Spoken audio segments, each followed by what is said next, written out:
Okay, so I Yeah. suppose, I suppose again, thanks for your time. Again, the idea of us meeting here, or I suppose to go through the session here today, is to introduce captioning and Caption.Ed. I suppose all the way through. We have we have a site license of 10 users for use of Caption.Ed, and I suppose we've seen captioning as being as more important than ever before, all the way through. It always gives, I suppose, a better experience for the end user, and the growing population of students registering with a hard of hearing a difficulty with our service. It's something that we've looked at over the last year, especially with the pandemic, and have introduced numerous tools. And the recent tool to that suite has been Caption.Ed all the way through. I suppose closed captioning has always primarily been used as the mean for improving accessibility, but not just. I suppose students with a disability. Obviously, around 5% of the global population has some level of hearing loss, all the way through. So hence why we need some sort of tool to help students and staff to engage with content.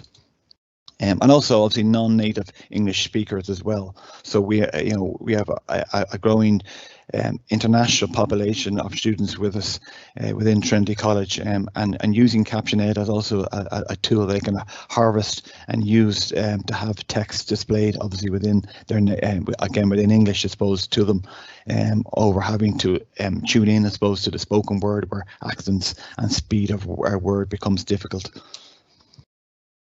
Also to improve the average watch time. Okay, so again, people's attention essentially can wane when they're listening to the English, spoken English, essentially all the way through. So using some sort of closed captioning is a tool that we can harvest in this in I suppose in this area to increase its understanding.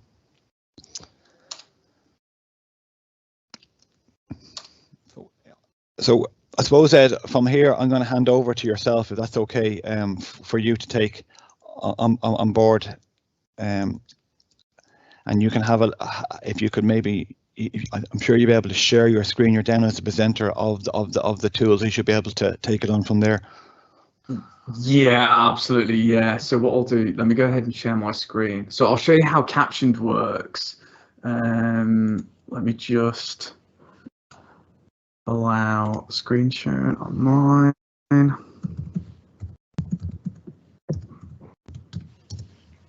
The joys of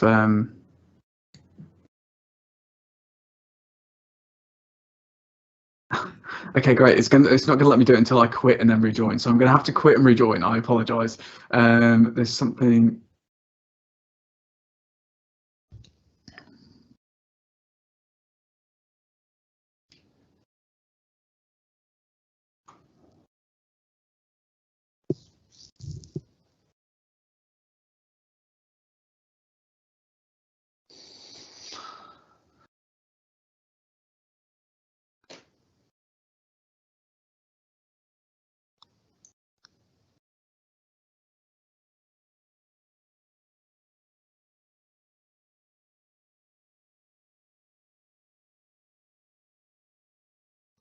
I'm back.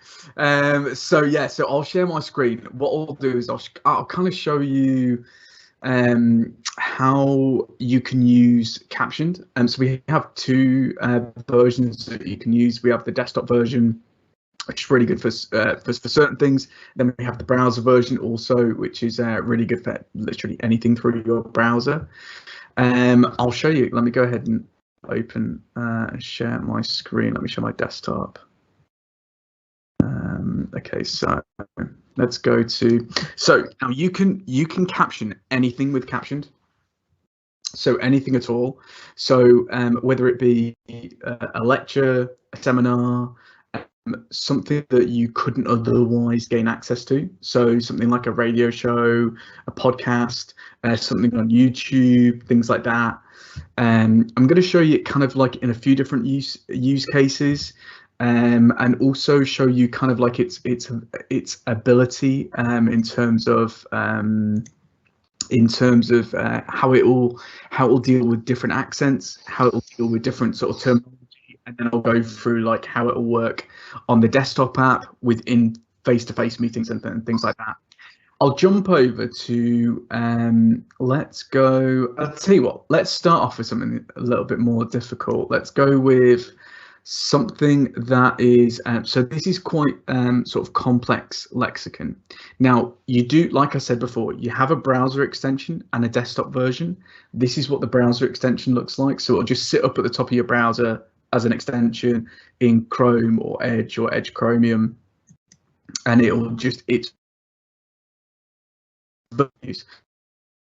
can choose theme. It will always remember your last used theme, which is very good. So because if you do have a favorite, I know you shouldn't have favorites, but we will do. You can also choose your subject matter. So this does understand different languages. So we have French, German, Italian, Spanish, Swedish, and all that sort of stuff. We also have more complex lexicon options. So social sciences and law and health and life sciences. For this, I will just go with British English, and literally all you do is just click start, and what will happen is as you start to play the media, a captioning window will appear. So if you are if you, for example, need to resize that captioning window, if you need to download the transcript after, if you need to auto scroll, so if you want to scroll back up through media, you can do all of that good stuff with this, and it will caption almost immediately as the person speaks. So there's a few different ways that this will work. So you'll see, like here, for example, when I click start at the top, it opens up our captioning window. And you'll all have access to this. So it'll open up the captioning window. I can move this around, as you can see. I can also resize this. So I can make this as large as I want. I'll keep it sort of normal size for now. And then if I play back the media, so this doesn't have to be a video. This can be anything. This can be a podcast, a radio show, any sort of audio. And then if I play this back, I'm going to share with you a complete roadmap of how you can start as a beginner and become an expert Python programmer. Here is the list of all the topics we are covering in this video, along with the timeline. So if you want to skip ahead, feel free. Point number 1 is acquiring Python coding skills, which can be divided into 3 categories: basic, intermediate, and advanced. For basic skills, you need to know about variables, numbers, strings, and all those primitive data types. After that, you can learn little advanced data types such as dictionaries and tuples. You need to know about if and for type of control blocks, functions, and modules, and reading and writing files. I have a complete Python 3 programming tutorial playlist. So first 15 tutorials are for basic skills. For intermediate skills, you need to know about classes and objects, object-oriented. Now, something really cool that you can do with the browser version is I've actually muted the audio, so don't worry if you're thinking, hang on, the guy, I can't hear him speak anymore. The cool thing with this is actually you can mute the audio on the browser version. So the cool thing with this, it just means that you can follow the captions instead of having to follow the speaker or the lecturer or the whatever it may be that you're listening to, and just follow the captions if you want to. So if you find that that's more of a plus for you, just being able to read things rather than having to listen, or even if you're in a place where you maybe don't want to make too much sound, like for example, I've got to go on the train later, and no doubt I'll forget my earbuds, so I'm going to have to I'm going to have to mute my audio and just watch the captions. A couple of cool things that you can do is you can turn auto scroll off. So this is really good for me. Now, this is going to make me sound like a terrible student, but I would miss things constantly. I don't know if it's a bloke thing. That's what my fiance says it is, but I miss things frequently. You can turn auto scroll off, because I would generally, pay attention for the first like 20 minutes, and then I would start to drift off and find something else that I was interested in, like the corner of the room. Oh, that's an interesting corner. And then I would catch the end of a sentence like, oh, this is something that you need for your assignment. You can turn auto scroll off in the corner, and you can scroll back up through whatever it is that you have been listening to. You can scroll back up, reread the bit that you missed. You can always turn auto scroll back on again. It will always be captioning below. So you'll still have the captions captioning below, but you can follow it through at your own pace, which is a really, really nice feature. The other really cool thing, so actually I'll turn the audio back on. When the program is very big, when you're checking in your code, you want to make sure you're not breaking. The other really cool thing with this is you can download the transcript. So if you've had a lecture, a meeting, a one-to-one support tutor session, whatever it may be, you can after download the full transcript. So I can go to download down in the bottom corner, and it will go ahead and download a transcript. Now I am using Mac. I apologize for those of you who are Windows users, which probably most of you. But you can see it will have downloaded everything that we just captioned. And I can go through. You can also use this as well. So I was not good at note taking at all. I would find in my first year in particular, I would take notes. And I would find that I would spend more time taking these notes than I did actually listening to the lecturer. I'd get out of my lecture, look at my notes and think, none of this makes any sense. So the cool thing with this is you can go through, you can edit stuff. It opens up now, because I'm on Mac, it opens up in Text.Ed. But you can obviously get this to open up in Word or whatever. It's fully editable. You can use other assistive technology for this. So playing this back, you can copy and paste it. You can obviously, write stuff around it. As you can see, I can't talk and type at the same time. So you can write stuff around it, and this is a really nice way of having that full transcript. So if you did miss anything, you can always go back and edit it if you need to. Now, I know we're short on time, so and obviously you'll all have access to this. So what I would suggest you do, because I know what it's like. You see a demo of something and you think, oh yeah, that looks good, but they've chosen videos that they know are going to work. Trust me, just go in, find any video you want and try it on anything, or even a podcast or a radio show. Just try it on anything you want. The other thing I'm going to show you is the desktop version. So the desktop version will work anywhere. So I could, in fact, actually use the desktop version on my browser. This is what the desktop version looks like. So fairly similar in the sense I can change my theme. So the theme is the color and size of the text, the captioning window. I can change my font size. You can actually change the actual the font itself in the desktop version, and you can obviously change the subject just like before. So different languages, health and life science, social sciences and law, so it understands sort of that complex lexicon. Now you can caption anything that's coming through the computer by just choosing computer audio. So if you were listening to something through Spotify that wasn't through the browser, then a podcast or something like that, you could just switch it to computer audio, play that back. Or if you were in a meeting and you wanted to caption everything that was coming, an online meeting, caption anything through the online meeting. Something really cool though with this is you can change the audio source to a microphone. So this can be a Bluetooth mic, or like in my case, like I'm using a desktop which doesn't have a microphone built in. So I have a microphone here, and this is really nice. So I use this a lot on my MacBook Air, where I'll switch it to MacBook Air internal mic. At the moment, I am using this microphone, which is called the Blue Snowball, which is a pretty epic name for a microphone, that's for sure. And then literally all I do is just click on to start captioning. It opens up the captioning window, and all I do is just go ahead and speak. So this is a really good way if you're in an in-person meeting, if you're in a lecture, if you're in a one-to-one support tutor session, if you're chatting with friends about a presentation that you've got to do, things like that. So this is a really, really cool feature. And this means now that you can caption anything on demand. And again, you have all of the same options. So you can turn auto scroll on and off. So if you wanted to go back and scroll back through something, you can do that. You can also download the full transcript at the end and then go back and edit, just like you could do with the desktop application. You can also resize this and all that good stuff. But it's a really, really good.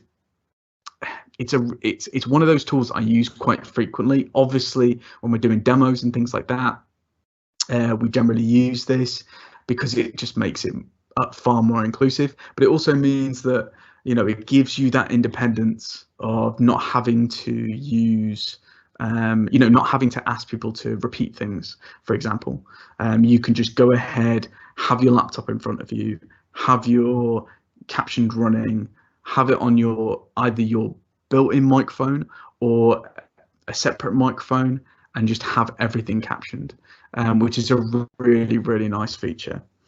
So that's kind of like a really basic overview.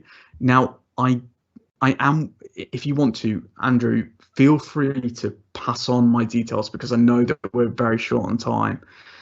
Feel free to pass on my details. If anybody wants any more information or a more in-depth demo on a specific feature, then please let us know, because I'll be more than happy to go through anything that you need on that side.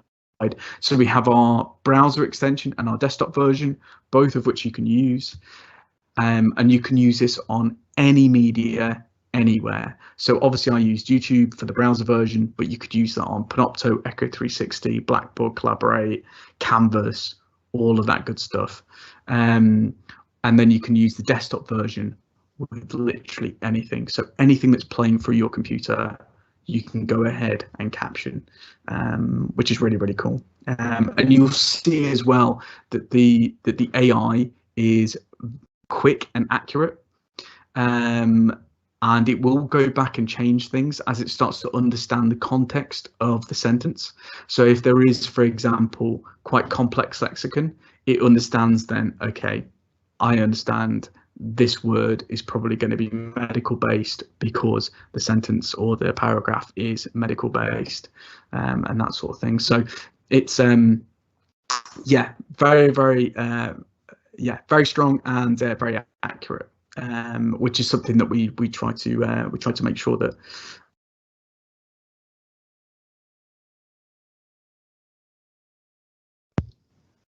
I'll close that. I'll pass back over to Andrew. Let me stop sharing if I can. There we go. Cool. So yeah, just a few questions, just from also again from my own use of it, and from meeting students on it, essentially all the way through. Obviously, it's very highly accurate. I find against other tools that are out there, has its advantages, as you said, of being able to caption anything that you want, essentially all the way through. Can I ask about mobile, or is there a mobile option, or is anything on the horizon regarding that kind of area coming down the line? That's a very interesting question. Let's just say that, yes, maybe next month you might see a, we literally played with it yesterday.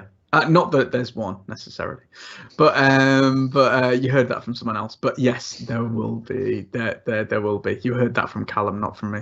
And but yes, there is a mobile. There will be a mobile version, so you can open up your mobile, start a session, and it will go ahead and caption it. So and that will work on both on your mobile and also on tablets as well. And it'll be available for iOS and Android. Thanks very much. Guys, is anybody else on the call have any questions or any specific stuff they would like to ask regarding what they've seen there? Obviously, it's straightforward because it's meant to be straightforward. It's not meant to be complex. it's something that you sign into, and then you literally point it back towards the audio source, and it will start captioning in a way essentially for you and give you a very accurate, again, transcription that you can use at the end, all the way through. Is there anything else people would like to see from this software, or do you have any questions regarding it? If not, I will say thank you to Callum for his Ed for his time. Essentially, I know and apologise again for the delay at the start due to technical issues. Essentially, all the way through using Teams in this format all the way through. This session will be recorded and will be hosted off the Disability Service website. But if you have any questions outside of what we've discussed here, obviously you can mail in to askds@tcd.ie, and I said I'll also forward on Callum's details if you wanted to have a specific question regarding Caption.Ed. Okay, thanks again. Thank you, guys. And if you need to get in touch with me, it's just ed.mccann@carescribe.io, but I'm sure Andrew will be able to pass that on if you do have any questions about that, and I'll be more than great. Thanks, Ed.